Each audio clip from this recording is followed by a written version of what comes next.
Case টেকিংটা কি শুধু এটা না, হোমিওপ্যাথির যে কোনো বিষয়ে জানতে হলে আগে আপনাকে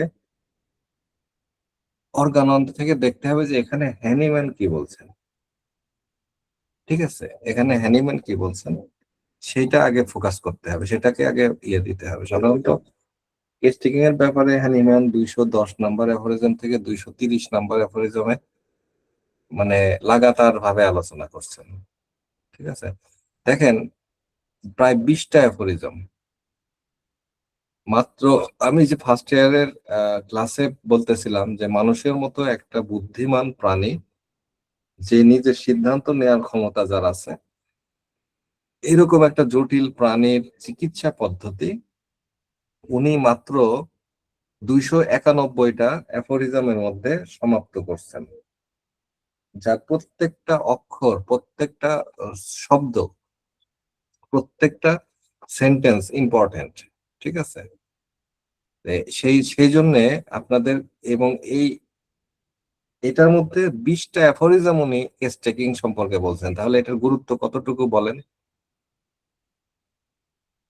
291টা সূত্রের মধ্যে উনি 20টাতেই কেস টেকিং নিয়ে আলোচনা করছেন।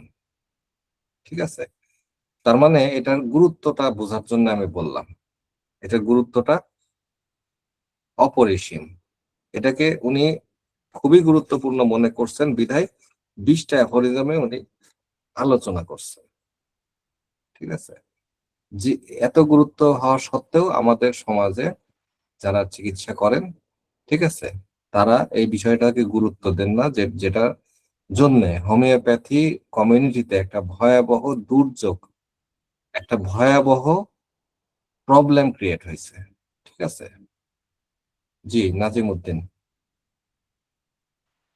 স্যার এখন ঠিক আছে? এখন ক্লিয়ার শোনা যায়? তো প্রথমে ঠিক থাকে, পরে আস্তে আস্তে ইয়ে হয়। তাহলে আপনি আচ্ছা ঠিক আলোচনা আছে, করতেছিলেন শোনা হচ্ছে যাচ্ছে।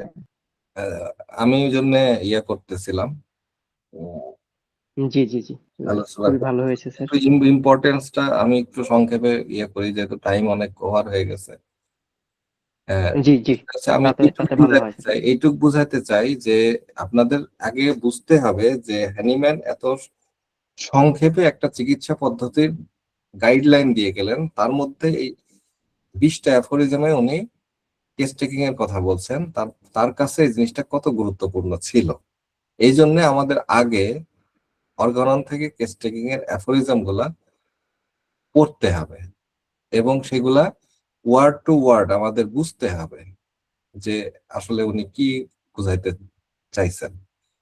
যে আমাদের যারা আলোচনা করবেন তারা এই পুরো জিনিসটাই ফোকাস করবেন। ঠিক আছে, কেস টেকিং আগে জানতে হবে কেস টেকিংটা কি, তারপরে জানতে হবে এই কেস টেকিংটা করলে কি হয়, না করলে কি হয়। ঠিক আছে, কেস টেকিংটা হচ্ছে একটা রোগীর সামগ্রিক কষ্টের কথা। হুম, একটা রোগী যে কষ্টটা নিয়ে ডাক্তারের কাছে আসেন, সেই কষ্টটা তার ভাষায় ডাক্তার লিপিবদ্ধ করেন। এটা ডাক্তারের ভাষায় লিপিবদ্ধ করলে কেস টেকিং হবে না। হ্যানিম্যান বলছেন রুগী যেভাবে বলে সেভাবে লিপিবদ্ধ করতে হবে। ঠিক আছে, এখানে বানায় আপনার মতো করে লিপিবদ্ধ করলে সেটা কেস টেকিং হবে না। ঠিক আছে, এবং এই কেস টেকিংটা করার একটা পদ্ধতি উনি বর্ণনা করছেন, সেটাই আপনারা শিখবেন যেন ভবিষ্যতে আপনারা কেস টেকিং করে ডাক্তারি করতে পারেন। তাহলে কেস টেকিংটা আমাদের কেন জানতে হবে, কেন শিখতে হবে? ঠিক আছে, তার আগে আমাদের বুঝতে হবে যে আমরা চিকিৎসা করতে গেলে, আমি এই যে আলোচনা করছিলাম, একটা আলোচনা আমি করছিলাম যে চিকিৎসা পদ্ধতির, হোমিওপ্যাথিক চিকিৎসার ধাপ সমূহ। আপনারা আলোচনাটা কারা শুনেছিলেন আমি জানি না, সেখানে একটা বিশদ বর্ণনা আমি দিছি কি একজন ডাক্তারকে কি করতে হয়, একটা রোগী আসার পর থেকে তাকে কি করতে হয়। মূলত তাকে যে কাজগুলা করতে হয় তার অধিকাংশই কেস টেকিং এর অংশ। ঠিক আছে, রোগীর সমস্ত কষ্ট তাকে লিপিবদ্ধ করতে হয়। সেই কষ্টটা হতে পারে তার যে রোগগুলা সে নিয়ে আসছে, সাধারণত একটা বিশেষ রোগ নিয়ে রোগী ডাক্তারের কাছে আসেন। হুম, একটা বিশেষ রোগ নিয়ে রোগী ডাক্তারের কাছে আসেন এবং সেই বিশেষ রোগটাই সে বোঝানোর চেষ্টা করে। সাপোজ ধরেন আপনার কাছে আসছে তার দীর্ঘদিনের মাথা ব্যথা, এটা নিয়ে। ঠিক আছে, রুগী এসে প্রথমে আপনাকে বলবে যে ডাক্তার সাহেব আমার মাথা ব্যথাচ্ছে, এই মাথা ব্যথাটা এরকম কষ্ট দিচ্ছে আমাকে 10 বছর ধরে, অনেক চিকিৎসা করছি, কাজ হয় না, আপনার নাম শুনে আসলাম, আমাকে একজন বললেন যে আপনি ভালো চিকিৎসা করেন। এই গল্পগুলা রোগীরা এসে বলবে। এখন এই কথা দিয়ে রোগীর কি ট্রিটমেন্ট করা সম্ভব?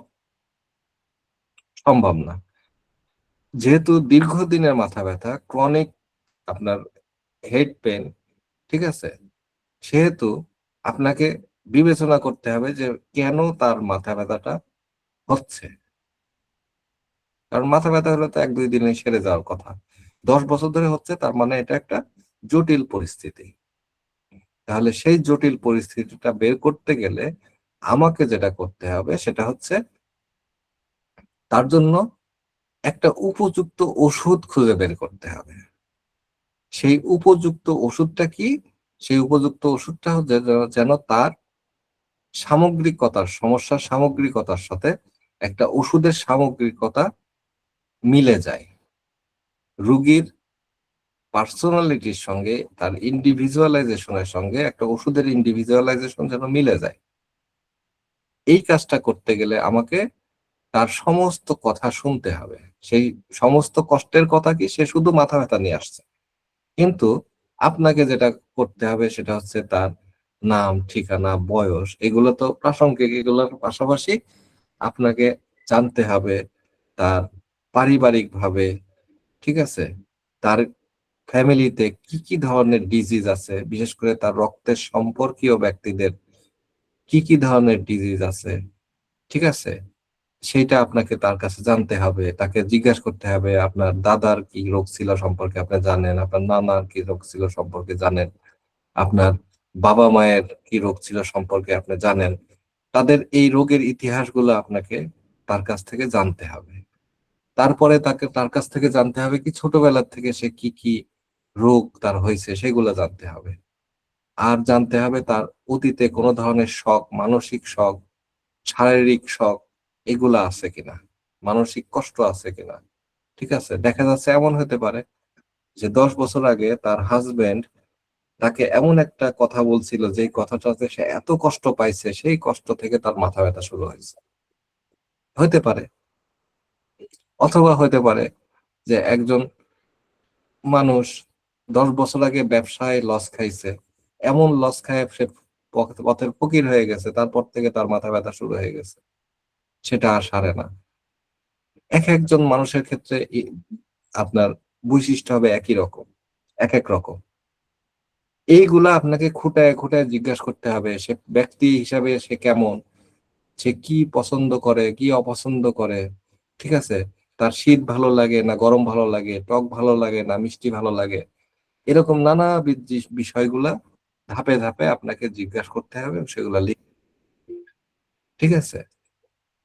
এই যে বিষয়গুলো আপনি লিখবেন, এই টোটাল বিষয়গুলা লেখাটাই হচ্ছে অ্যাকচুয়ালি রোগী লিপি, বা এটাকেই বলা হয় কেস টেকিং করা। আপনি রোগীর কেসটা গ্রহণ করলেন।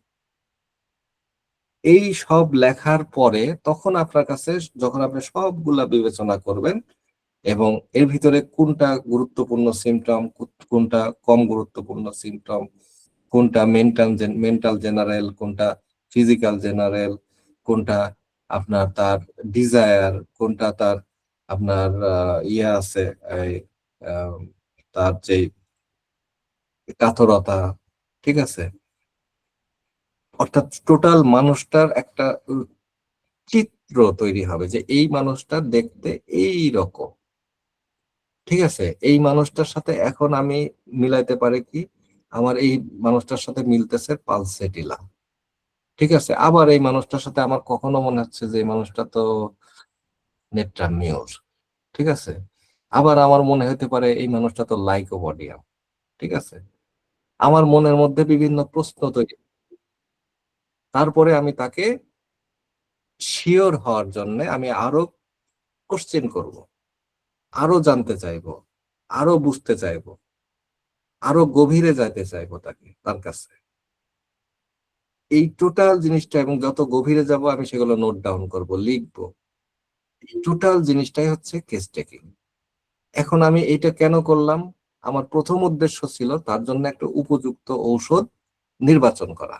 এটাই ছিল আমার প্রথম উদ্দেশ্য। এর বাইরে কি আমার আর কোনো উদ্দেশ্য আছে? রোগীকে সম্পূর্ণরূপে আরোগ্য করা আমার উদ্দেশ্য। অর্গাননের 1 নাম্বার সূত্র, যে একজন চিকিৎসকের একমাত্র দায়িত্ব হচ্ছে রোগীকে আরোগ্য করা। ঠিক আছে? আমি সেই কনসেপ্ট থেকে তার এই টোটাল হিস্টোরিটা, টোটাল কষ্টের বিবরণটা আমি লিপিবদ্ধ করলাম। এইটা হচ্ছে কেস টেকিং। এই কাজটাকে বলা হয় কেস টেকিং, বাংলাতে বলা হয় রোগী লিপি। তারপরে এখন এই কাজটা কিভাবে করতে হবে আরো সুন্দরভাবে, রোগীকে কি ধরনের প্রশ্ন করা যাবে, কি ধরনের প্রশ্ন করা যাবে না, কোন প্রশ্নটা গুরুত্বপূর্ণ, কোন প্রশ্নটা কম গুরুত্বপূর্ণ, কোন প্রশ্নটা বেশি গুরুত্বপূর্ণ, এই প্রত্যেকটা জিনিস আপনি যখন কেস টেকিং করবেন তখন এর ভিতর থেকে খুঁজে বের করতে হবে। এবং এই কিভাবে খুঁজে বের করবেন সেই প্রক্রিয়াটা হ্যানিম্যান বর্ণনা করছেন অর্গাননের 10 থেকে 30 নাম্বার, 110 থেকে 130 নাম্বার অ্যাফোরিজমের মধ্যে। আরো বিভিন্ন জায়গায় আছে। ঠিক আছে? তো সুতরাং এই কাজটা যতটুকু বললাম, এই কাজটা যদি আপনি সুচারুরূপে না করেন তাহলে রোগীর, আমরা চিকিৎসা করতে গেলে রোগীর 3টা জিনিস অপরিহার্য। 1 নাম্বার হচ্ছে রোগীটার ব্যক্তি স্বতন্ত্রতা তৈরি করা। 2 নাম্বার হচ্ছে মানে ব্যক্তি স্বতন্ত্রতা তৈরি করার পরে সে তার তার শারীরিক ধরন অবস্থার ধরন বলতে তার লেভেল অফ হেলথ। ঠিক আছে? তার শরীরের কন্ডিশনটা কি, কোন পর্যায়ে আছে, লেভেল অফ হেলথটা কোন পর্যায়ে, সেটা নিরূপণ করা। তারপরে আমাকে নির্ধারণ করা হচ্ছে যে রোগের লেয়ার, ঠিক আছে, তার লেয়ারটা কোথায়, তার সুপারফিশিয়াল লেয়ার কি, তার পরের লেয়ার কি, সেইটা অনুধাবন করা। এরপরে আমরা সেই অনুযায়ী একটা ওষুধ নির্বাচন করলাম। এবং আরেকটা হচ্ছে আপনার, তখন আমরা একটা সিমিলার, যে সিমিলিয়া সিমিলিবাস, তারপরে যে সিমিলিয়া সিমিলিবাস একটা ওষুধ আমরা নির্বাচন করি। ঠিক আছে? এবং এই সিমিলিয়া সিমিলিবাস নির্বাচন করার আগে এই বর্ণনাগুলা থেকে আমরা একটা জিনিস তৈরি করলাম, সেটা হচ্ছে রোগীর রোগ চিত্র, যেটাকে বলা হয় টোটালিটি অফ সিমটমস। সেই টোটালিটি অফ সিমটমস এর মধ্যে 3টা জিনিস থাকতে পারে, 3টাই থাকবে তা না। একটা হচ্ছে রোগী কেমন, মানুষ হিসাবে কেমন, তার মেন্টাল সাইডটা, রোগীর ইমোশনাল সাইডটা কেমন, এবং আরেকটা থাকবে রোগীর শারীরিক কষ্টগুলা। এই 3টা মিলে হয় টোটালিটি অফ সিমটমস। সেগুলো আমরা একত্রিত করে এরপরে আমরা ওষুধ নির্বাচন করতে পারি, এবং সেটা আমরা রেপার্টরির সাহায্য নিতে পারি। ঠিক আছে? নিয়ে আমরা ওষুধ নির্বাচন করতে পারি। এই কাজটা আমরা প্রাথমিক কাজ করার পরে আমি যখন রোগীকে ওষুধ দিলাম, ওষুধ দেওয়ার পরে রোগী কিছুটা প্রোগ্রেস হলো কি প্রোগ্রেস হলো না, সেই জিনিসটা আমি কিভাবে বুঝবো? আমি বললাম যে আপনি ওষুধটা 15 দিন খেয়ে আসবেন। ঠিক আছে? আমি রোগী 15 দিন পরে আসার পরে আমি কিভাবে বুঝবো তার ট্রিটমেন্টটা সঠিক, ডাইরেকশন অফ কিউর সঠিকভাবে সঠিক রাস্তার দিকে যাচ্ছে? আমার ওই কেস টেকিং করছিলাম তখন আমি ওইটা ধরে ধরে তাকে জিজ্ঞাসা করব। হয়তো রোগীর চিপ কমপ্লেন ছিল কি মাথা ব্যথা, সেটা কমে নাই, কিন্তু আমি যখন দেখছিলাম যে রোগীর মধ্যে আগে এই ছিল, ওই ছিল, ওই ছিল, ওই ছিল, ওই ছিল, সেইগুলো আমি যখন ধরবো একে একে একে একে, তখন রোগী বলবে যে হ্যাঁ এটা কমছে, এটা বাড়ছে, এটা কমছে, এটা বাড়ছে। রোগী এসে প্রথমেই বলবে যে ডাক্তার সাহেব মাথা ব্যথা তো ওইভাবে কমে নাই, ঠিক আছে?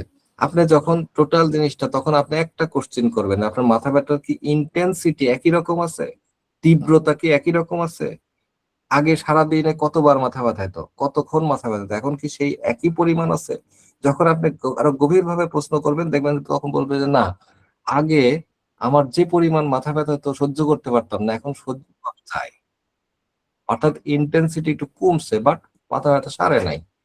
কিন্তু তার, সে এখন, আগে হয়তো দেখছিলেন যে সে মানুষের সামনে হাসতে পারে না, সে এখন বলতেছে যে আমি তো এখন কথায় কথায় হাসি, আমাদের লোকজন বলে যে আপনি এত হাসছেন কেন। একটা পরিবর্তন হয়ে গেছে ভিতরে। তার তার মানে তার মেন্টাল সাইডটা ইমপ্রুভ হচ্ছে। অথবা সে বললো যে ডাক্তার সাহেব আপনার ওষুধ খাওয়ার পরে তো আমার গায়ে চুলকানি বেরোচ্ছে, তার মানে একটা ইমপ্রুভমেন্টের সাইন। এই জিনিসগুলো আপনি কিভাবে বুঝলেন? ওই কেস টেকিং করছিলেন, ধরে ধরে যখন জিজ্ঞেস করবেন তখন রুগী বলতে থাকবে যে হ্যাঁ, এটা বাড়ছে, এটা খুলছে, এটা বাড়ছে, এটা নতুন দেখা দিছে, এটা তো আমার আগে ছিল না। ঠিক আছে?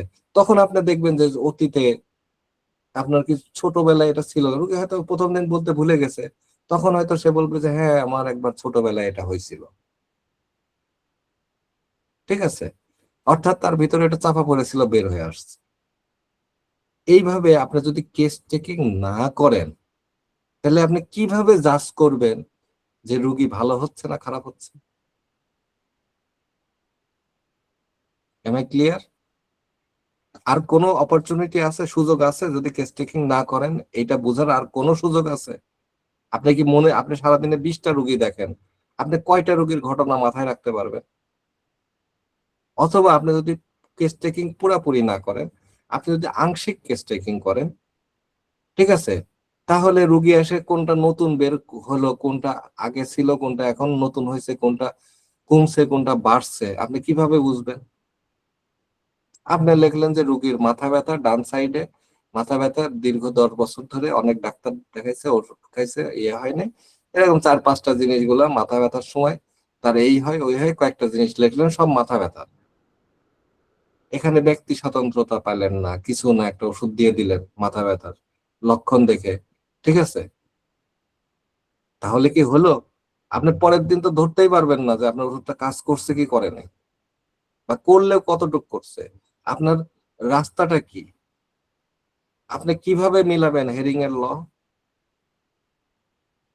যে ভিতর থেকে বাইরে, উপর থেকে নিচে, ঠিক আছে, কম গুরুত্বপূর্ণ, গুরুত্বপূর্ণ অঙ্গ থেকে কম গুরুত্বপূর্ণ অঙ্গে রোগ প্রবাহিত হবে, এগুলা কিভাবে মিলাবেন? আপনি কিভাবে কেন্টের 12টা অবজারভেশন মিলাবেন? আপনি কিভাবে ভিদর কাছের 22টা অবজারভেশন মিলাবেন? এই ক্ষেত্রে কেস টেকিংটা খুবই ইম্পর্টেন্ট, খুবই ইম্পর্টেন্ট। কেস টেকিং ছাড়া আপনার পরবর্তীতে আপনার কি করতে হবে সেটা আপনি ডিসিশনে নিতে পারবেন না। রোগী কি বাঁচবে না মরবে এটাও আপনি বুঝতে পারবেন না। প্রগনোসিস যেটা, ভাবি ফল, তার রোগটা কোন দিকে যাচ্ছে, আপনি এটা ধরতেই পারবেন না। এই জন্য আপনাকে পরিপূর্ণ কেস টেকিংটা শিখতেই হবে, মাস্ট। না হলে যে আমি বলছিলাম, মানুষ ভালো করার না, মানুষ মারার ডাক্তার হবেন। ঠিক আছে? সবচেয়ে ভয়ঙ্কর যেটা, কেস টেকিং না করলে সবচেয়ে ভয়ঙ্কর যে ঘটনাটা ঘটে, সেটা হচ্ছে রোগ সাপ্রেসড হয়। আমি বারবার বলি, দেখেন নতুন চিকিৎসকরা বেশিরভাগ সময় দেখবেন পোস্ট দেয়, চুলকানির পোস্ট, এক্সিমার পোস্ট, যে রুগীর 2 ওষুধ খেয়ে তার চুলকানি ভালো হয়ে গেছে, তার এক্সিমা ভালো হয়ে গেছে, তার চর্মরোগ 1 ডোজেই কিওর। দেখবে যে নতুন চিকিৎসকরা এই পোস্ট সবচেয়ে বেশি দেয়। আসলে তার চুলকানি সবচেয়ে ভালো হয়েছে না সাপ্রেসড হয়েছে ডাক্তার বোঝেই না। যেখানে প্রবীণ বিজ্ঞ চিকিৎসকরা বলতেছেন যে এই স্কিন ডিজিজ সবচেয়ে জটিল।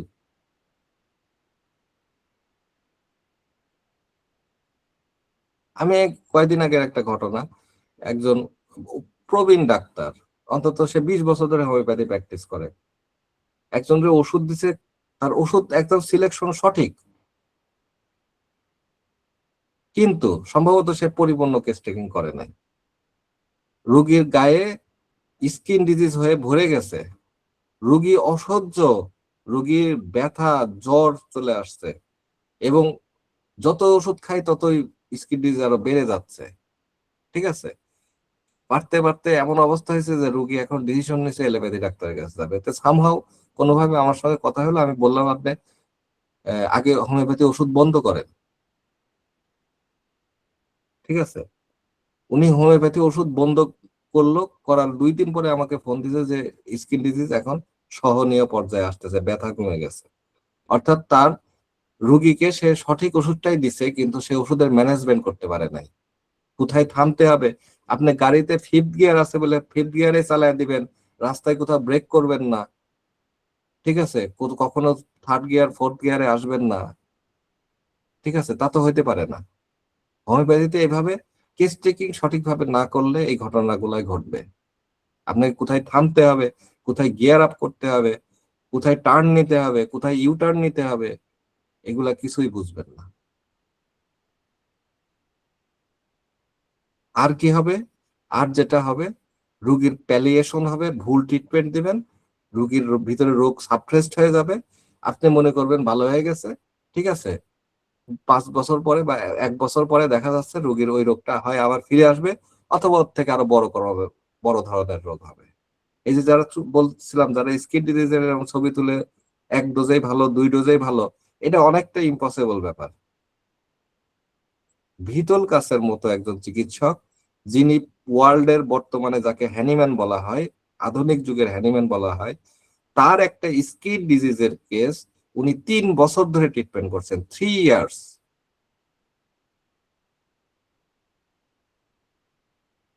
ক্যান ইউ ইমাজিন ইট?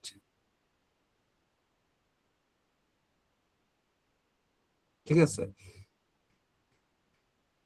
আপনাকে আমাদের বাংলাদেশের ডাক্তারের কাছে দিলে মনে হয় 2 দিনে ভালো করে দিত। ওইটার নাম ছিল নিউরোডার্মাটাইটিস। নিউরোডার্মাটাইটিস। ভিদুল কাসের মতো একজন এক্সপেরিয়েন্স, যিনি লক্ষ লক্ষ যার কেস, সাকসেসফুল কেস, দুনিয়ার বড় বড় প্রেসিডেন্ট, হায়ার অথরিটি, যার রুগী, যারা সারা দুনিয়ার বড় বড় ডাক্তারের কাছে ফেল করে তার কাছে এসে ভালো হয়েছে, যার এক একটা বই লেখা 60,000 50,000 কেস পর্যালোচনা করে। ঠিক আছে, তার মতো একজন শুধু তাই না, যাকে সিগমা 6 একটা বৈজ্ঞানিক সংস্থার যিনি একজন মেম্বার, শুধু মেম্বার না, একজন দায়িত্বপূর্ণ মেম্বার। ঠিক আছে, তার মতো একজন ব্যক্তি হিমশিম খেয়ে গেছেন একটা নিউরোডার্মাটাইটিস এর কেসে। ঠিক আছে, আর আমরা এটাকে খুব ইজি মনে করছি। ওনার ক্লাস আমরা যখন করছি, উনি ওই কেসটা প্রেজেন্ট করছেন 4 দিন ধরে, কেস টেকিং করছেন এক এক দিন। কেস টেকিং এর দিন উনি প্রায় 2.5 ঘন্টা কেস টেকিং করছেন। ফলো আপের এক একটা ফলো আপের সময় উনি 1 ঘন্টা, 1.5 ঘন্টা, আধা ঘন্টা করে সময় দিচ্ছেন। আমরা শুধু একটা ক্লাস করছি 4 দিন ধরে।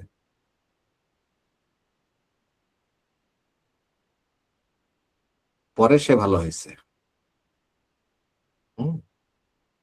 এবং উনি ওইখানে দেখাইছে যে লেয়ার, তার রোগী একটু ভালো হয় আবার আসে কেন, উনি ওইখানে একটা দেখালেন যে কারণ হচ্ছে ওনার একটা লেয়ারে আটকায় গেছিল, ওটা টিউবার কুলাসিস লেয়ার। ঠিক আছে, যেটা মায়াজম বলে। তার দাদার টিউবার কুলাসিস ছিল। ঠিক আছে, পরে টিউবার কুলি নাম দেওয়ার পরে তার আরো উন্নতি শুরু হয়। কখন এই যে টিউবার কুলি নাম দিতে হবে না হবে, কি প্রোগ্রেস, এটা ডিপেন্ড করে কেস টেকিং এ আপনি কতটুকু তথ্য সংগ্রহ রাখছেন। আর আমাদের দেশের পণ্ডিত ডাক্তাররা কেস টেকিংই করেন না।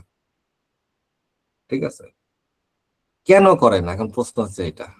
যেই কারণে করে না, নাম্বার ওয়ান, তারা অর্গাননটা পড়ে নাই।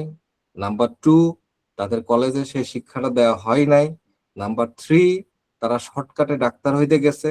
নাম্বার ফোর, তারা ম্যাটেরিয়া মেডিকাকে হোমিওপ্যাথি মনে করছে, তারা শুধু ওষুধ ম্যাটেরিয়া মেডিকা পড়ে ওষুধ দিয়ে দেয়।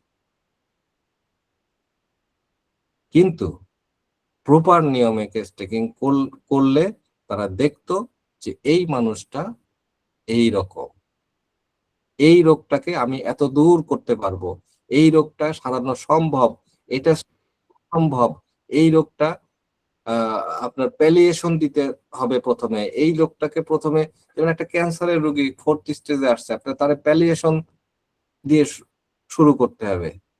ঠিক আছে? কিভাবে প্যালিয়েটিভ ট্রিটমেন্ট তার জন্য প্রযোজ্য, একটা অ্যাকিউটে কি করা, একটা ক্রনিকে কি করা। যদিও অ্যাকিউটের প্রেসক্রিপশনের এত ডিটেল লাগে না, তারপরেও কেস টেকিং ছাড়া অ্যাকিউট করে দিবেন তাও ঠিক না। কারণ দেখা যাচ্ছে যে তার অ্যাকিউটটা ছিল ক্রনিকের এক্সাসারবেশন। তখন কি করবেন আপনি? কেস টেকিং না করলে আপনি বুঝবেন কিভাবে যে ওইটা, এই অ্যাকিউটটা ছিল তার ক্রনিকের এক্সাসারবেশন? এই জন্য ডাক্তারি, যদি ডাক্তার হতে চান মানুষ, ওই 1 নাম্বার সূত্রের মতো আরোগ্যকারী ডাক্তার হতে চান, তাহলে আপনাকে মাস্ট কেস টেকিং করতেই হবে, করতেই হবে। এতে কোনো ধরনের হেলাফেলা করার মোটেও সুযোগ নাই, এক চুল পরিমাপ সুযোগ নাই। কেস টেকিং না করলে আপনি কিভাবে রেপার্টাইজেশন করবেন? আপনি রেপার্টরি থেকে কিভাবে ওষুধ খুঁজে বের করবেন? ঠিক আছে? কেস টেকিং না করলে আপনি রেপার্টরি করা যায় না, আর রেপার্টরি শেখার জন্য অস্থির হয়ে যায়। কেস টেকিং না করলে যে যতগুলা লক্ষণ আছে, আপনি কোনটা কি লক্ষণের গুরুত্ব কি আপনি কিভাবে বুঝবেন রোগীর মধ্যে কোন লক্ষণ ইম্পর্টেন্ট? এই যে কিছুক্ষণ আগে একজন প্রশ্ন করছিলেন অদ্ভুত লক্ষণ। আরে বাবা, অদ্ভুত লক্ষণ আপনি কোথায় পাবেন যদি আপনি কেস টেকিং না করেন? এমন এমন অদ্ভুত লক্ষণ আছে যেটা ম্যাটেরিয়া আমেরিকাতে লেখাই হয় নাই। একবার ক্যাস্টিং করার সময় একজন রোগী বলতেছে, আমার কাছে মনে হয় হাঁটার সময় আমার পায়ের নিচে কি জন্য একটা মানে লিকুইড টাইপের একটা কিছু আমার পায়ের নিচে পড়ে, যেরকম ধরেন একটা মরা ইঁদুর, বা একটা পানির থলে পায়ের নিচে পড়লে যেরকম অনুভূতি হয় তার এরকম অনুভূতি। আমি রেপার্টরি খুঁজলে পাবেনই না এটা। কোনো আমেরিকাতে লক্ষণই নাই, আপনি এই অদ্ভুত লক্ষণ নিয়ে কি করবেন?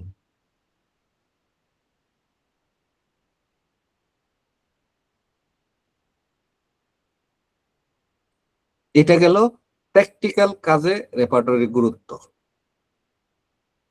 এছাড়া আরো বহু গুরুত্ব আছে। আপনাকে যদি এখন বলা হয়, এই যে হোমিওপ্যাথির ব্যাপারে যদি বলা হয়, অনেক ডাক্তার রিসার্চার লেখে অস্থির নামের আগে। আচ্ছা, একটা রিসার্চ পেপার করতে গেলে আপনি কেস টেকিং ছাড়া কিভাবে আপনি প্রেজেন্ট করবেন? আপনার কাছে যদি রোগী লিপিই না থাকে, আপনি কিভাবে প্রমাণ করবেন যে এটা ভালো হয়েছে? এরকম কেস টেকিং এর বহুমুখী গুরুত্ব আছে। আপনি বলবেন যে হোমিওপ্যাথি বিজ্ঞানসম্মত, আপনাকে সেটা প্রমাণ করতে হবে তো রোগীর ইনফরমেশন দিয়ে। আপনি ইনফরমেশন কই পাবেন যদি কেস টেকিং না থাকে? আপনি বিজ্ঞান বিজ্ঞান বলে চিল্লালেই হবে? প্রমাণ লাগবে না? প্রমাণ কি দিয়ে দিবেন যদি আপনার কাছে কেস টেকিং না থাকে?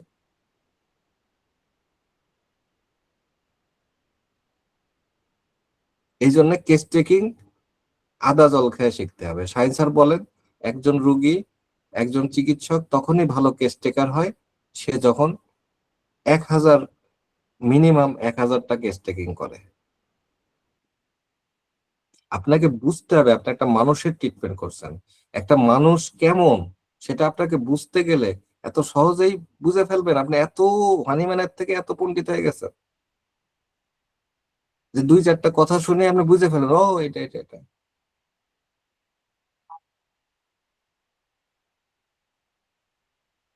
কি আপনাদের কি বিরক্ত লাগতেছে আমার কথায়?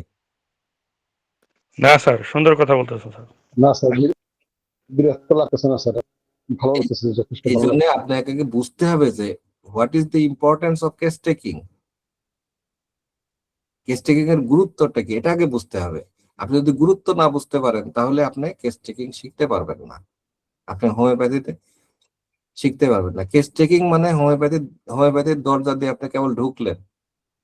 কেস টেকিং শেখা মানে আপনি কেবল হোমিওপ্যাথির মধ্যে প্রবেশ করলেন।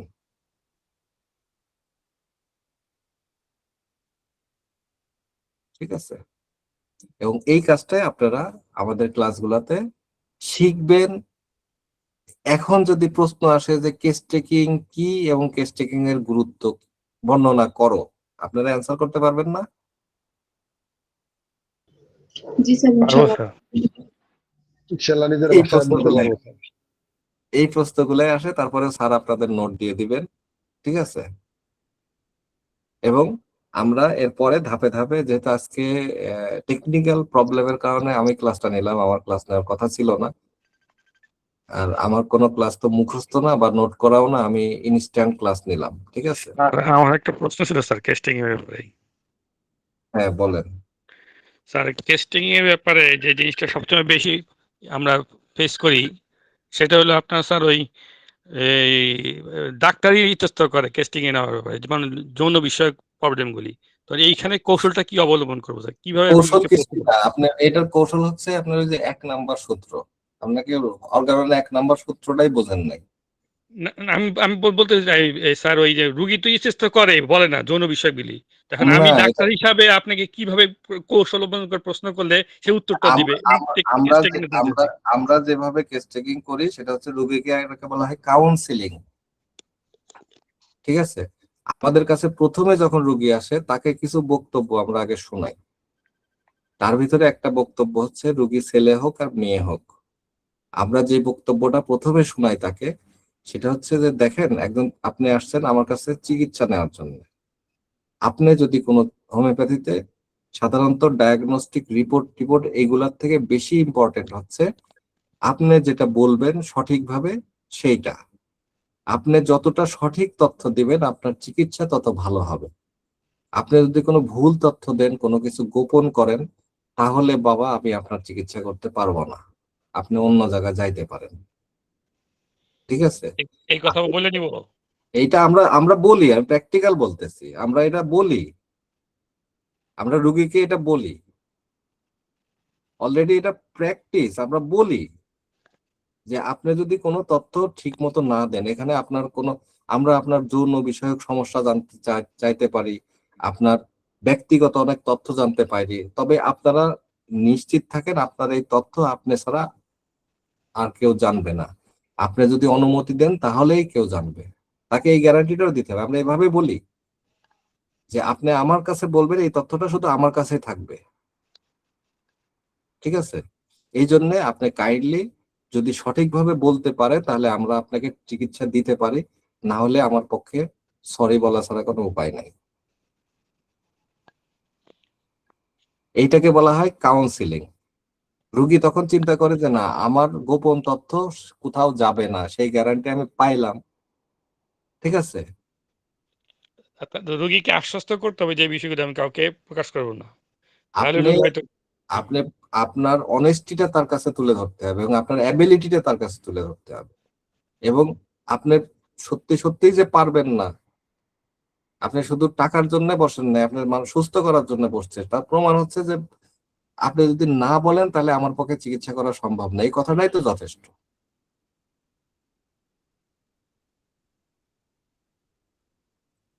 একজন রোগী, সবচেয়ে আমাদের প্রচুর ফোন আসে, প্রচুর রুগী আসে এই যৌন সমস্যা নিয়ে। এখন তার কাছে যদি আপনি প্রশ্নই না করতে পারেন তাহলে আপনি কিভাবে তার প্রবলেম ফাইন্ড আউট করবেন?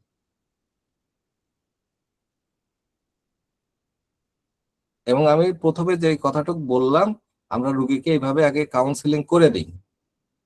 আমরা তো এই প্রবলেমে পড়ি না ভাই, একটা রোগীও আমরা এই প্রবলেমে পড়ি নাই আজ পর্যন্ত।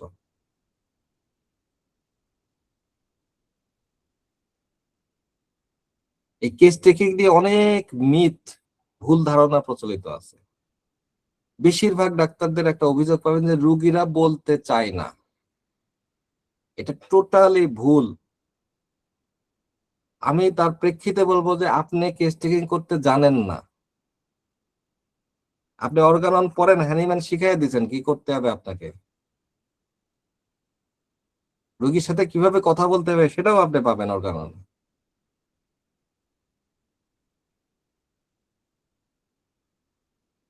যে ডাক্তার বলে যে রোগীরা বলতে চায় না, আমি একদম 100% বলবো সে কেস টেকিং শেখেই নাই, সে জানেই না।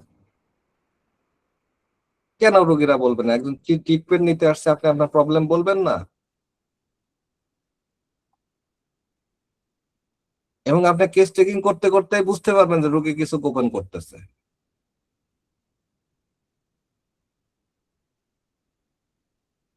রেপার্টরি করতে করতে আপনার প্রশ্ন আসবে যে রোগী এখানে কিছু হাইড করছে কেন। আপনার কেস টেকিং এবং রেপার্টরি এগুলো করতে যে একটা মানুষকে ফাইন্ড আউট করবেন। যখন বুঝবেন যে এই মানুষটা এমন, তখন আপনি বুঝবেন এর মধ্যে এই প্রবলেম থাকার কথা কিন্তু সে বলতেছে না। তখন আপনাকে একটা কৌশল নিতে হবে যে আপনার কি এরকম কোনো সমস্যা আছে, থাকলে আমাকে বলেন, কোনো অসুবিধা নেই, এটা আমার মনে হচ্ছে থাকার কথা। আপনি যদি গোপন করেন তাহলে তার সঠিক চিকিৎসাটা পাবেন না। ওকে, আমরা এরকম ফেস করি নাই, এই জন্য এই প্রশ্নটা শুনলে ইয়ে লাগে, বুঝছেন না। ধন্যবাদ স্যার। এবং মজার ব্যাপার, আমি আমার জীবনের প্রথম দিন থেকে এটা ফেস করি নাই। না স্যার, বিষয়টা হলো ম্যান টু ম্যান ভেরি করে। আপনি যে বয়সে আছেন, না, নো ম্যান হয় টু না, নো অনেক ম্যান। সময় রুগী ওই ইয়ং ডাক্তার থাকলে এই ইতস্তত করে। না, ম্যান টু ম্যান না, এটা হচ্ছে যে আপনার পার্সোনালিটি, আপনার কথা বলার অ্যাপ্রোচ, আপনার জ্ঞান। রুগীর সামনে আপনি কি লালা ভোলা হয়ে থাকলে হবে? রুগী দুই একটা কথা বললেই বুঝবে যে আপনি জানেন। রুগী যদি আপনাকে আন্ডার এস্টিমেট করেন, আপনি কেন ডাক্তারি করবেন? ওর থেকে গলায় দড়ি দেওয়া ভালো। মানে অনেকে বলে না, রুগীর সামনে মোটেই আন্ডার এস্টিমেট করতে দিবেন না। একটা পার্সোনালিটি থাকবে, ছোট হোক বড় হোক। আমার মেয়েরাও কেস টেকিং করে।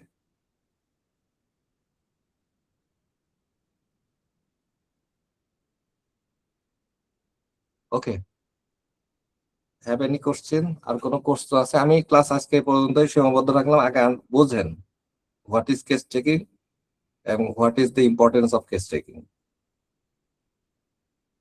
এই ব্যাপারে কোনো প্রশ্ন থাকলে করেন। নাজিম স্যারের ক্লাসটা আজকে আমি নিয়ে দিলাম, আপনি একটু সাজায় নোটটা দিয়ে দিন। হ্যাঁ, ওকে স্যার, আমি চাচ্ছি স্যার এই বিষয়টা নিয়ে পরবর্তী ক্লাসটাতে আমরা আবার বসতে। ওনারা আজকে যে আলোচনা শুনলেন, সেই আলোচনা সেদিন ওনারা আবার আমাকে জানাবেন যে ওনারা আসলে কতটা বুঝলেন, এই সপ্তাহের মধ্যে ওনারা কি কি চিন্তা করলেন, এই বিষয়টা বুঝলেন কিনা ভালো করে।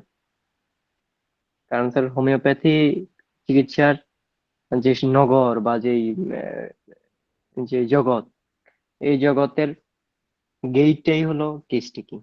ঢুকার কেস রাস্তায় টেকিংটাই যদি, জি, কেস টেকিংটাই যদি আমাদের মধ্যে ইয়ে না থাকে, প্রতিষ্ঠিত না হয়, তাহলে আমার পুরো হোমিওপ্যাথির জগৎটাই আমি মানে ঢুকতেই তো পারবো না।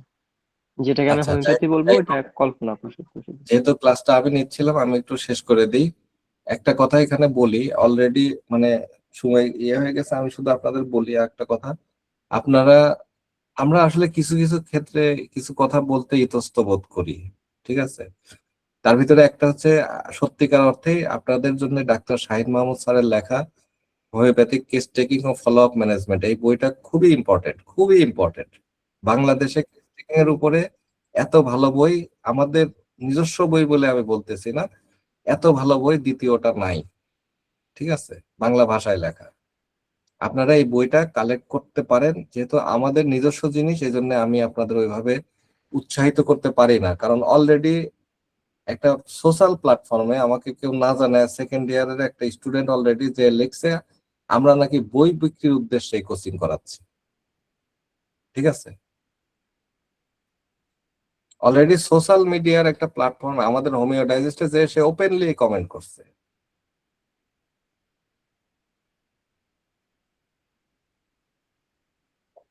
কথা বুঝছেন? এখন আপনারাও এরকম বলে ফেলতে পারেন, এই জন্য কিছু কথা বলতেও খারাপ লাগে, বুঝছেন না। আমরা ফ্রি দিচ্ছি, ফ্রি ফ্রি ক্লাস নিচ্ছি, এটা যদি আপনাদের কাছে ইম্পর্টেন্ট না হয়, তার চেয়ে বড় বিষয় হচ্ছে যে আজকে যে কেসটিকে গুরুত্ব নিয়ে ক্লাসটা করলাম, আপনারা বলেন তো এই ক্লাস কলেজে পাইছেন না বাইরে কোথাও পাইছেন? আমি তো আমার আত্মা দিয়ে ক্লাস নেওয়ার চেষ্টা করলাম। ফ্রি দিচ্ছি বলে আলকাতরা খাওয়াবো, আমরা তো সেই মাইন্ডের লোক না, ঠিক আছে। আপনারা এই বইটা কালেক্ট করতে পারেন, ঠিক আছে। আমাদের যে নাম্বার দেওয়ার একটা নাম্বার আছে, ওই নাম্বারে যোগাযোগ করতে পারেন। যাই হোক, আজকের আলোচনার উপরে যদি কারোর কোনো কোশ্চেন থাকে তাহলে কাইন্ডলি কোশ্চেন করেন, ঠিক আছে?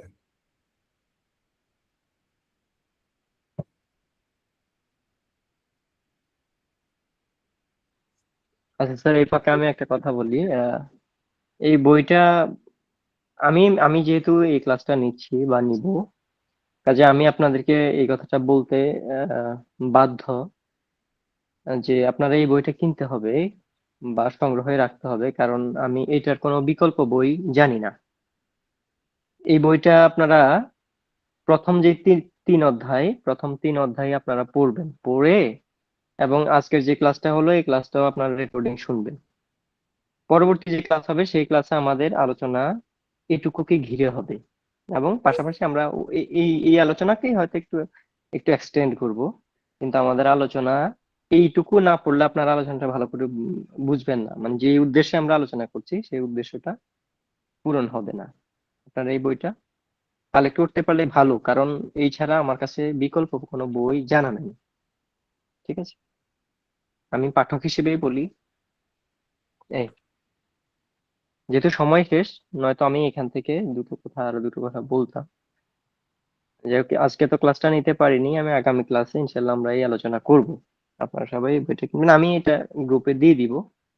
এবং আহ, কে কি বললো এটাকে আমি আমি আমার দিক থেকে এটাকে পরোয়া করি না। আমাদের উদ্দেশ্য এবং লক্ষ্য এবং উদ্দেশ্য হচ্ছে সুচিকিৎসক হওয়া, এবং তার জন্য আমাদেরকে পরিশ্রম করতে হবে। সেই পরিশ্রমের যেই টুলস আছে সেগুলো যদি আমাকে মানে সংগ্রহ করার জন্য কষ্ট করতে হয়, অপমান শিকার হতে হয়, আমি সেটাতে কোনোভাবেই ইয়ে করি না, গায়ে মাখাই না। আমি মনে করি এটা গায়ে মাখানো উচিত না। এটা আমি আমার কথাটা বললাম আর কি, সবার অভিমত তো এক হবে না, এটা আমার কথা। ঠিক আছে, কারো যদি কোনো প্রশ্ন থাকে আপনারা প্রশ্ন করতে পারেন। আচ্ছা, কামরুজ্জামান, আপনি হাত তুলেছেন। আসসালামু আলাইকুম স্যার। জি, ওয়ালাইকুম আসসালাম। স্যার, এই ভালো বইয়ের কথা অবশ্যই বলবেন। কে কি বললো, কে কি ভাবলো, এগুলো ভাবলে তো আমাদের বৃহত্তর স্বার্থ আসলে হাসিল হবে না। আর এই বইটা আমি ব্যক্তিগতভাবে এই বইটা আরো 2 বছর বইমেলা হইলো, ওই বইমেলা থেকে আমি কিনে নিয়েছিলাম। তো এই বইটা এখনো আমার সামনে আছে। এটা আসলে খুব একটা ভালো বই। তা এগুলো সম্বন্ধে অবশ্যই আমার মনে হয় যে একটু আমাদেরকে বলবেন, আমরা ভালো ভালো বই কিনতে পারবো। কিন্তু কে কি মন্তব্য করলো, সে আসলে প্রকৃত হোমিওপ্যাথ হতে চায় না হয়তো। প্রকৃত হোমিওপ্যাথ হতে চাইলে তো তার আকাঙ্ক্ষা থাকবে ভালো বই কোনটা, ভালো বই কোনটা, কোনটা পরে আমি ভালো হবো, ভালো জানবো। আমার কাছে তো 15টা আছে, ম্যাটেরিয়া মেডিকা ইংলিশ বাংলা মিলে। আমি তো আরো কিনতে চাচ্ছি। তো এগুলো যদি আগ্রহ না থাকে তাহলে তো লাভ হবে না। তো স্যারের কথা খুব ভালো লেগেছে। আসলে আমি এই গ্রুপে নতুন, এবং আপনার কথাগুলো শুনে আমার খুবই ভালো লাগছে যে এরকম ভাবে উদার ভাবে সবাইকে দিতে চায় বা ছাত্রদেরকে দিতে চায়। এটা খুব কম পাওয়া যায় আসলে স্যার। তো আপনাকে অনেক ধন্যবাদ, এবং নাজিম স্যারকেও ধন্যবাদ। এবং আশা করি আমরা আপনাদের মাধ্যমে অনেক ভালো হোমিওপ্যাথির জগতে এগিয়ে যেতে পারবো। আসসালামু আলাইকুম স্যার, ধন্যবাদ সবাইকে। জি, ধন্যবাদ, আপনাকেও ধন্যবাদ। বইটা আপনার সংগ্রহে আছে, এটা ফার্স্ট এডিশন, আমাদের সেকেন্ড এডিশনও বের হয়েছে, ঠিক আছে? আচ্ছা, আর বিষয়টা হচ্ছে যে হ্যাঁ, আমরা থামছি না, আমি বললাম আর কি জিনিসগুলো অনেক সময় আমরা তো অ্যাকচুয়ালি আমরা একটা ফ্যামিলি, একটু খারাপ লাগা ভালো লাগা এগুলো তো আমরা একটু শেয়ার করতে পারি। আচ্ছা, মোহাম্মদ গাজনবী, আপনি হাত গজনবী। তুলেছেন। স্যার আসসালামু আলাইকুম স্যার। ওয়ালাইকুম সালাম। জি, স্যার, আজকের আলোচনা অত্যন্ত মূল্যবান। মানে এই কথা বলে আর কি শেষ করা যায় না। আর স্যার হলো, আমি যে জন্য একটু আপনার দ্বারস্থ হলাম স্যার, মেহেরবানি করে ক্ষমা সুন্দর দৃষ্টিতে নিয়ে স্যার, সায়েন্স স্যারের যে বইগুলো আছে স্যার, তার একটা বুক লিস্ট যদি আমরা পাই স্যার, আমরা বই নিতে চাই স্যার। তো বই কিনা আমার একটা নেশা, আর আমি প্রতি মাসেই আমার নিজস্ব রোজগারের টাকা থেকে ছোট্ট একটা বই হলো আমি কিনি, এটা আমার একটা হবি। তো স্যার আমি পড়িও প্রচুর বই। তো যদি মেহেরবানি করে স্যার এই বুক লিস্ট একটু দেন, আমি অনেকদিন থেকে চেষ্টা করছি সায়েন্স স্যারের বুক লিস্টটা নেওয়ার জন্য, আমি মানে আমার হয়ে ওঠেনি আর কি, পাচ্ছি না। তো স্যার যদি এই অনুগ্রহটা আপনি একটু করেন স্যার, খুব কৃতজ্ঞ থাকবো। আর আপনি স্যার কে কি বললো এই খারাপ লোকে স্যার মন্তব্য করবে। আপনি যে সুন্দর করে উপস্থাপন করলেন স্যার, এর জন্য চিরকৃতজ্ঞ স্যার, খুব ঋণী। আপনি শিক্ষক এবং আপনার মর্যাদা সর্বোচ্চ সর্বস্তরে আপনি স্যার হলো আপনার কার্যক্রম চালিয়ে যান। কে কি বললো এটা আপনি মনে কষ্ট নেবেন না স্যার, এটা আমার বক্তব্য আর কি স্যার। আমি স্যার শেষ করছি। আসসালামু আলাইকুম স্যার। জি হ্যাঁ, ধন্যবাদ। আমি আপনার তালিকাটা দিয়ে দেবো ইনশাল্লাহ, আপনারা দেখেন। সায়েন্সের প্রত্যেকটা একটু ব্যাকগ্রাউন্ডটা বলি। সায়েন্সের বইগুলা আমরা দেখছি যে বাংলাদেশের হোমিওপ্যাথিক কমিউনিটির জন্য কি প্রয়োজন এবং কোথায় সমস্যা, এবং সেই কোথায় কিভাবে করলে সঠিক সঠিক হোমিওপ্যাথিটা ফিরে আসবে, সেই কনসেপ্ট গুলা থেকেই তার বইগুলা লেখা। এবং শাহিন স্যারের বইগুলা আহ সবচেয়ে আপডেটেড এবং আহ সঠিক তথ্য সমৃদ্ধ। এখানে কোনো অর্গানন বা হোমিওপ্যাথির বাইরে এবং প্রমাণ ছাড়া কোনো কথা সেখানে নাই, কোনো বইতেই নেই। এটা হচ্ছে সবচেয়ে ইম্পর্টেন্ট বিষয়, যে যা মন চাইলো লিখে বেরিয়ে দিলাম, ব্যাপারটা তা না।